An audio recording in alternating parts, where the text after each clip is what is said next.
was bird flu going on, and it was killing a bunch of chickens and things like that. And it was a big deal between the US and Canada. And we were importing chicken bouillon from Canada into the US. And when the bird flu was happening, they freaked out with everything, and they shut both sides of the border. And for a while there, we had trucks lining up. And then they after a few days, they said, okay, we're going to have this regulation. And so to leave Canada, you had to have a piece of paper that said that it was brought up to 80 degrees Celsius, because they said that's going to kill it.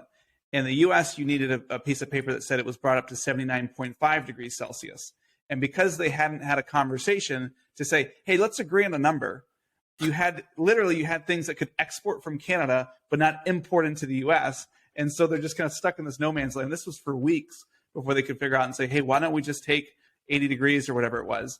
And so we were able to work this out and say, okay, we make chicken and beef, but let's maybe have all beef trucks instead of mixing beef and chicken. But that was a couple months really of headaches.